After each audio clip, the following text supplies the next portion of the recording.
guys, it's Spurs21 here, and I'm back with another video for you today. Today we're going to be looking at my Premier League predictions video, as the Premier League returns this weekend after the international break, thank heavens, and we can concentrate on some proper football. So we're basically I'm going to preview in brief all the games coming over the weekend and predict the scores. And feel free to join along with me in the comment section below. You can make your own predictions, and let's get on with it.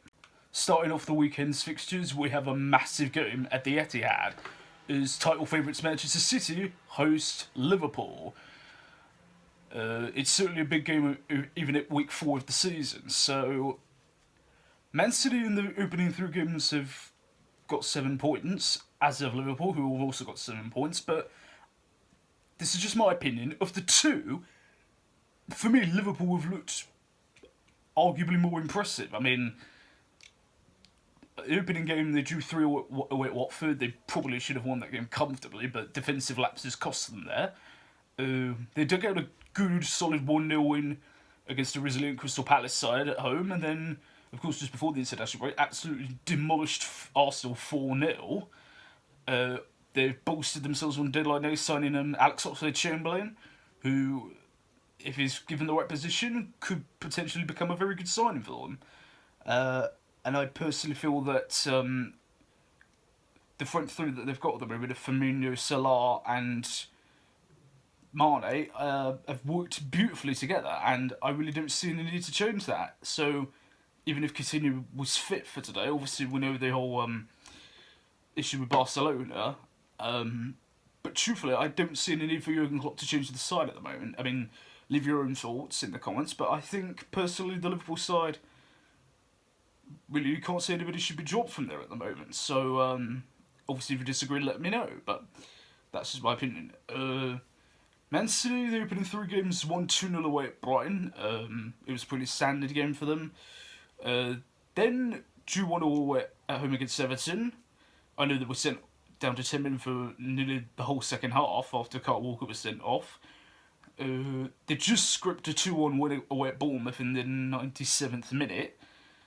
But really, for all their attacking prowess and for all the money that Pep Guardiola spent over the summer, there still seems to be something missing from the side. And I think a lot of that is down to the fact that too many of the players are attack-minded, and I think Guardiola is struggling to fit them all in. You think of Aguero, Jesus, David Silva, Bernardo Silva, Raheem Sterling, obviously, De Bruyne.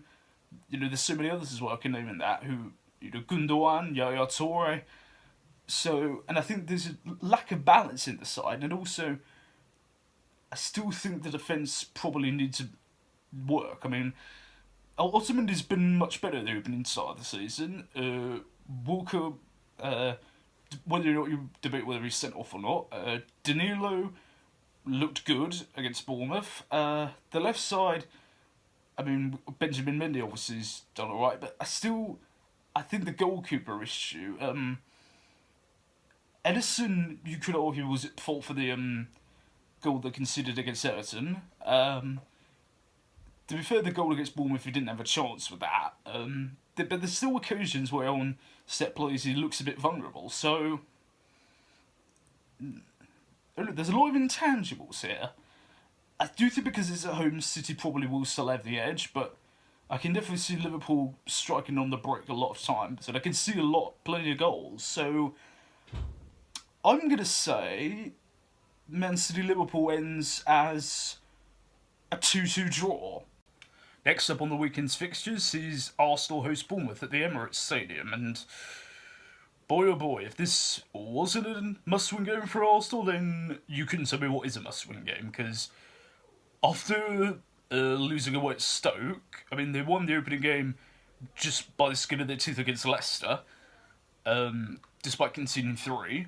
They lost 1-0 away at Stoke, which, their record against Stoke, it's always a hard game for them, but the manner of how they got battered at Liverpool was very, very alarming if you're an Arsenal fan. So they must win this game just to get themselves up again. And there's so many question marks about whether Alexis Sanchez, because obviously the Manchester City deal didn't go through, despite it appearing that it was at one point. I think the only reason it didn't was because they couldn't bring in Thomas Lemar from Monaco, who they needed to as the replacement before they could sign the Sanchez deal off. So, is Sanchez going to take 100% in? There's that intangible. Obviously, the defence, Koscielny's still long-term injured. Mustafi was apparently on his way out, but stayed at the club. Callum Chambers, who reportedly, has been trying to be sold, is also still at the club. The lack of creative options in midfield. Ramsey doesn't really do it for Arsenal. He's fine doing it for Wales, but for some reason can't seem to translate that form for his club. Obviously, it can't be underestimated how much they miss Santi Cazorla. And the fact that he's not going to be fit till New Year at the earliest is a big blow for them. So, yeah, it's definitely a must-win for them. As for Bournemouth, I know they've had a rough start, but they did look a lot better against Man City. That goal from Daniels was just out of this world, and they were very lucky to, at the very least, get a point from that game. So, and given Arsenal's low confidence at the moment, I think they might fancy their chances here at this. I think it really, really depends how the first 20 minutes of this game goes. Because if Arsenal don't score early, their fans are going to be on the team's back immediately, and it's only going to make it harder and harder for them. But I do think they should have enough here, so I'm going to say Arsenal just sneak a 2-1 win here. Next up, we have Brighton, who will be hosting West Brom at the Amex Stadium, and talking about teams in need of a win, I think Brighton definitely fall into that as well. They've had a very, very rough start to Premier League life. Haven't even scored a goal yet, so they are in desperate need of at least something from this game in order to try and kickstart their season. Otherwise, it could be a very long road ahead for them. But if there's a team you don't want to face, it's West Brom. They've started the season very well. Pulis, as usual, has his team absolute on point. His organisation is incredible, as we all know. And I think Brighton are going to find it very, very difficult to find a way through West Brom, to be honest. And I really, really don't know how they're going to be able to do it. I do believe Anthony Knockaert could be fit, though. So if that's the case, then they might have a chance, because we know how crucial it was for Brighton to get Brighton promoted last season for them. So that will be a huge boost. But I see this being a draw, to be honest. I think it's probably going to finish 1-1. Now on to my team, Spurs, who travel to Goodison Park to face Everton at the weekend. And this is equally a very big game. Obviously, our start to the season has been quite indifferent. Won the opening game away at Newcastle, narrowly beaten by Chelsea at Wembley, then seemingly on course of victory against Burnley before an injury time equaliser cost us 2 points. So we need to get back on track with a win here. We did pretty good business on deadline day, signing the PSG right back Serge Aurier and Swansea striker Fernando Llorente, who I believe are both going to be fantastic signings. So I'm pretty confident for this game. I know Everton have started the season pretty good themselves. Obviously, they won against Stoke, got a very good draw against Man City, and even though they lost against Chelsea, Ronald Koeman's definitely trying to get the most out of these new signings he's got. Obviously, there's been a lot of controversy about Wayne Rooney over the last week, which, as I'm sure you probably know about. So it would be interesting to see whether or not he actually starts in the game, or if he's just left on the bench, possibly. So there could be that over their heads, but you never know. So I think it's going to be a very close game. There's generally not too much in it, but I just feel we've got just enough here. It's going to be very close, but I'm going to say Spurs nick a 2-1 win. Next up, it's the last two champions of the season, Leicester City and Chelsea, who meet at the King Power Stadium. Again, two teams who've had very different starts. Chelsea, there was that hoopla at the start of the season with apparent complaints about lack of signings, and then obviously losing at home against Burnley. But since then, they've got 2 wins back to back. They've made a couple of good signings. They've signed that Torino defender Zappacosta on deadline day, and Conte looks a lot more relaxed than he did in the opening week of the season, and so I think maybe they finally settled down with the squad that he wanted, but we'll see on that. Leicester looked impressive, were very unlucky against Arsenal, had a very good win against Brighton, then were only narrowly beaten by Man United, so I think Leicester will be feeling confident in their chances, especially that it's at home. Again, I think there's not much to split these two for this game. I think Leicester definitely will know how their playing style is, and I don't really think Chelsea got phenomenal. Let me put it like this: I don't think Chelsea can just blast through Leicester like they did last season. They won comfortably, and I just don't think they've got that to do it again. I still think they probably will get a result though. So, although here's what I think, it's going to probably be a draw, but I'm going to predict. Yeah, I'm going to predict a draw, but I think it probably will be a Chelsea win. But I'm just going to go for a draw here, but because I could just see Leicester nicking something from this game. I think they've got just enough to, and the home support as well. I think Leicester are just going to nick a draw here, so I'm going to say 1-1. Next up, it's off to the St Mary's, where Southampton will host Watford at the weekend. And again, 2 sides with differing fortunes. A lot of Southampton's problem again has been struggling to score goals. I mean, they haven't scored in 2 of their opening 3. They had that brilliant one against West Ham 3-2, but even that was, they were 2-0 up and got pulled back to 2-2 before they eventually won in injury time. So it's not all been smooth sailing for Maurizio Pellegrino in his open stint in charge. Meanwhile, Watford have looked impressive.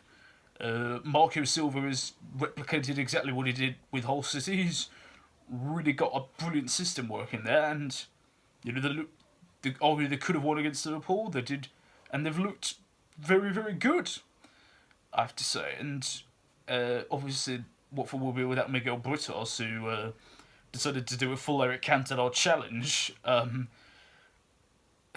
against Brighton. That's literally one of the worst tackles I've ever seen. Don't know what he was thinking of doing that. Again, I have a feeling it's going to be one of those, if Southampton don't score early, it might just get the crowd nervous, and I feel Silva will have that Watford side well organised enough to nick something on a break. So I'm fancying an away win here. I think Watford are just going to edge this 1-0. Onto the Saturday evening fixture, which sees Stoke City host Man United. United obviously the only team with the perfect start to the season. 10 goals scored, none conceded. Mourinho appears to have his team rolling the way he wants them to. They've looked. Granted, they've only played West Ham, Swansea, and Leicester, but they've looked very convincing in all 3. And the enforcement of Matic in the midfield. Obviously, Lukaku scored, and of course the news that they've re-signed, or they've agreed to give Zlatan Ibrahimovic a 1-year contract again. So that's been a very good sign for them. As for Stoke, after a difficult opening game, which they lost to Everton, they did win against Arsenal, and once again they just look at. I think it's been helped a lot with the signing of Hesse from PSG on loan for the season. So I think that's given them that little bit of a spark that they were missing. It's got that X factor player, if you will, who can just win a game for you even when you're struggling. So. But I do think United will have too much for Stoke here. So I'm going to say a Man United win 3-1. Now on to the first game on Super Sunday, which is Burnley host Crystal Palace at Turf Moor. And Crystal Palace are probably the side that are in most in need of a Premier League win right now. Or even a Premier League goal, because they haven't even scored in their opening 3 games of the season. There's been a lot of murmurings about that Frank de Boer's position is possibly in jeopardy. I mean, to be fair, it sounds kind of ridiculous to me. how could a manager... You can't expect the manager to implement his style in 3 games. I mean, no, obviously it's not been good. Losing 3-0 at home against New Boys Huddersfield. They did okay against Liverpool. They were beaten in the end, but they did all right there. Granted, they did struggle last time against Swansea, but I don't think you can expect a manager to literally come into the team and just work his magic like that. It takes time. But of course, Premier League owners don't seem to be able to want to give managers time anymore, so De Boer's definitely going to need his team to deliver today, and it's not an easy to get game. Burnley, we all know how well-disciplined, well-drilled they are. Once again, Sean Dyche, I can't stress enough how good of a job he's done up there. It's remarkable.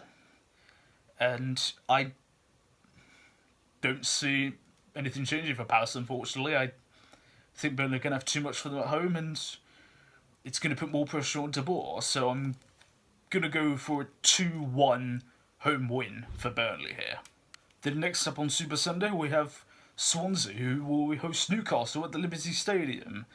2 sides who both lost their opening 2 games and were feeling very low. Got a very big crucial win last time out. Obviously Swansea winning 2-0 away at Crystal Palace, and Newcastle beating West Ham 3-0 at St James's. And they'll both be looking to continue that on that game on Sunday.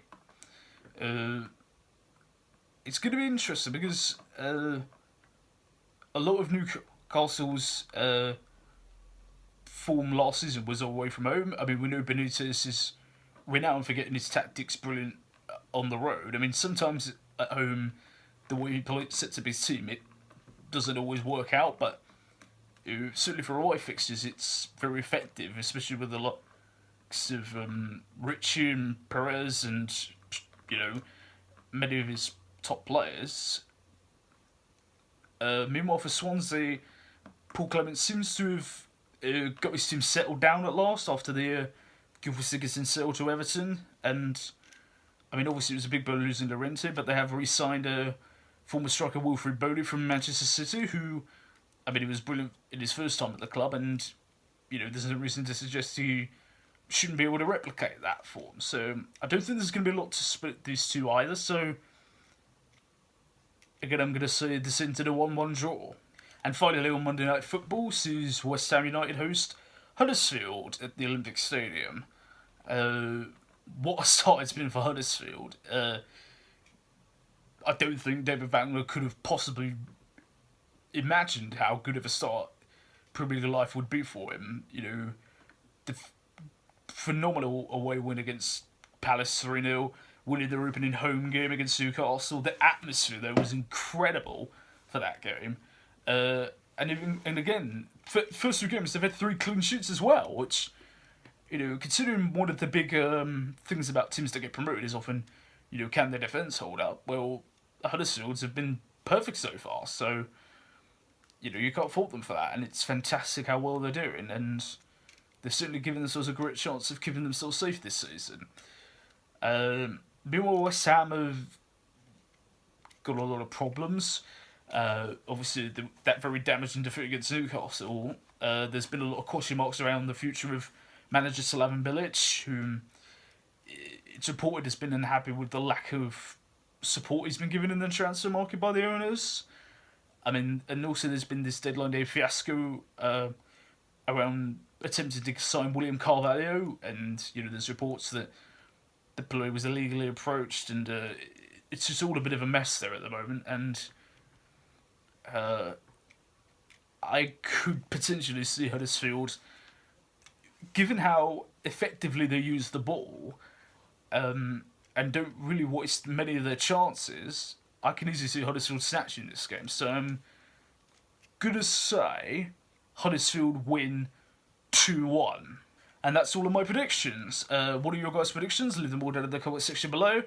And also don't forget to click like, share and subscribe if you're new around here. Thanks very much for watching, guys. I've been Ben Spurs 21, and I'll see you soon.